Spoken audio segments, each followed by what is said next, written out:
A commenter has a question about getting taken advantage of while volunteering. Hi, my name is Dr. Natalie Jones. I'm a licensed therapist. This commenter says, how do you feel about volunteering if you're basically getting taken advantage of?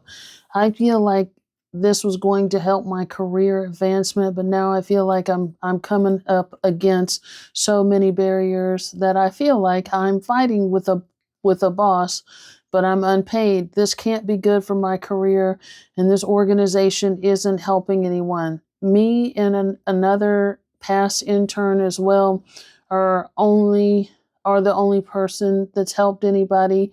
I don't know how to exit gracefully, or even if I should, or if this is helping me build resilience. Do you have any experience with this at all?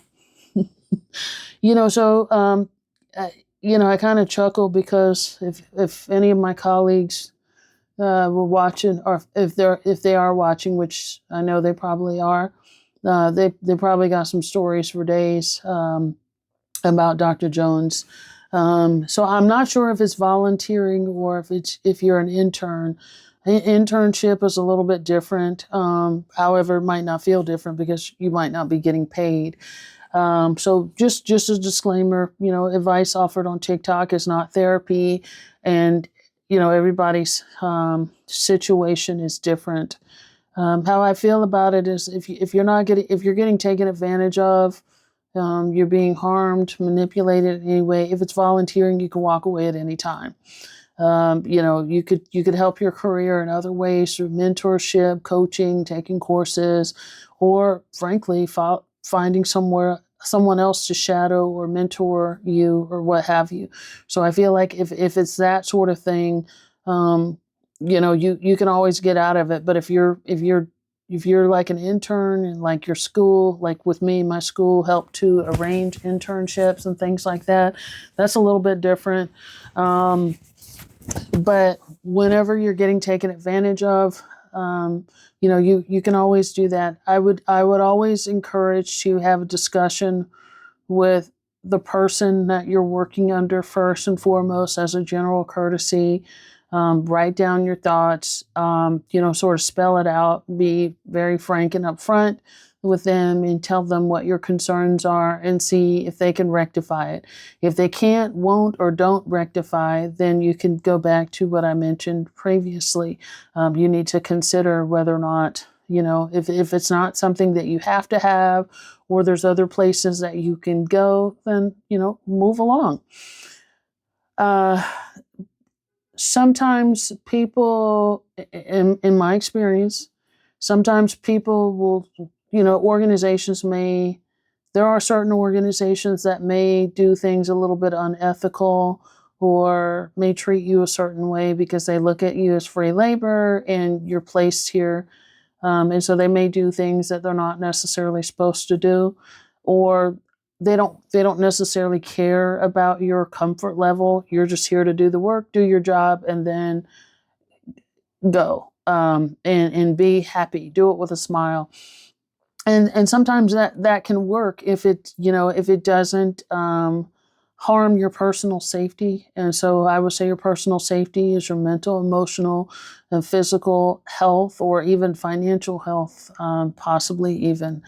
So I'll give you an example. I worked at an internship, and I was already like getting into it with this internship, and just kind of going back and forth with them about some other things. And my school had arranged it, and they were, school, they kind of get tired of you if you complain because they feel like, well, whatever, And I'm like, okay, well, all right.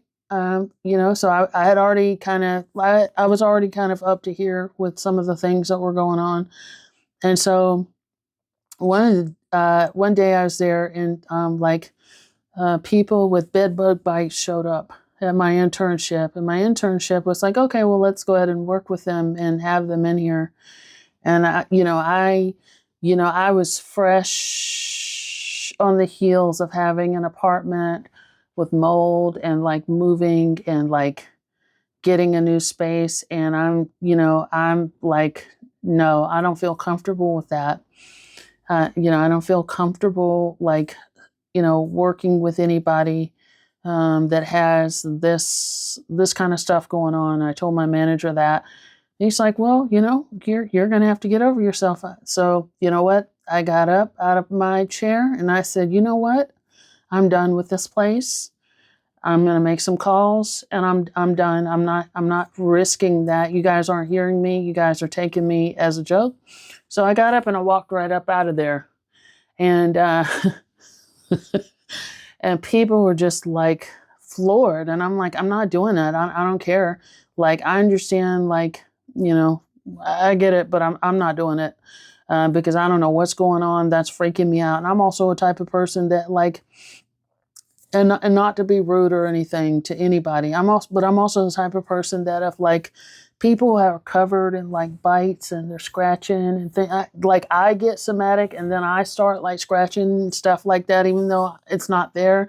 So I start getting a little, I don't know if you call that neurotic, whatever. I don't know, but it just kind of affects me in that way. I don't feel comfortable. So I got up and I left. And long story short, they were like, they called me back. We're sorry, come back. No, not until, until you guys have this place, like, taken care of in terms of pesticides. And I have a note from a pesticide person saying this place is free and clear and safe for me to come back. And we're going to have some serious conversations about the level of disrespect that I've been facing.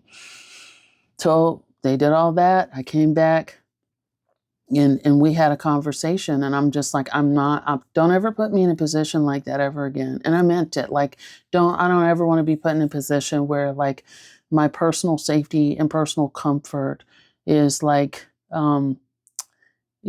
jeopardized for the sake of earning money or things like that. I don't ever want to be in that. And I know that may sound, a certain way to certain people, but, like, that's kind of how it was. And then from that point on, we just kind of, I did my work. They respected what I was saying. And then we went on. And I won't say I never had any issues with them again. It was just like, okay, well, I've done what I'm supposed to do. And, they signed off on my hours and I got moving along. So you have to what I did was make a personal decision for peace of mind. I get that everybody's not in a position to do that, but, like, if there's more than one of you there, there's a few of you having problems, very similar to what was happening with me. However, I was the only one that spoke up about it, but I decided that it is not worth my peace of mind and my personal safety to endure whatever you guys have got going on here. And that's just what it was. I will not fight with a boss. I made that decision after, I transitioned away from corrections. I'm no longer fighting for a boss over basic rights, like safety, equitable work distribution and things. I'm not doing that. I mean, and again, I understand that I might be speaking to people that, like, that they can't do that, but I'm just telling you, you have to decide, like, what works best for you. It usually also helps to have have a therapist, have another mentor. And sometimes you can't exit gracefully either. I hear you when you say that. Sometimes you just need to exit and not even care. Like, that's just what I'm on. And that's kind of how I left that day. I'm like, I don't even care. I'm not even talking to you anymore. And it worked out, but, again, you just kind of have to figure out what works for you, but exiting gracefully is not always an option, and it shouldn't always be an option. Sometimes it's just like some of the things are so egregious that, like, I'm not going to pretend anymore. I'm not going to, do all that. But again, to each his own. So just something for you to think about in terms of practicality and, things like that. So I hope that helps. And take care and good luck. Like, comment, follow, and share.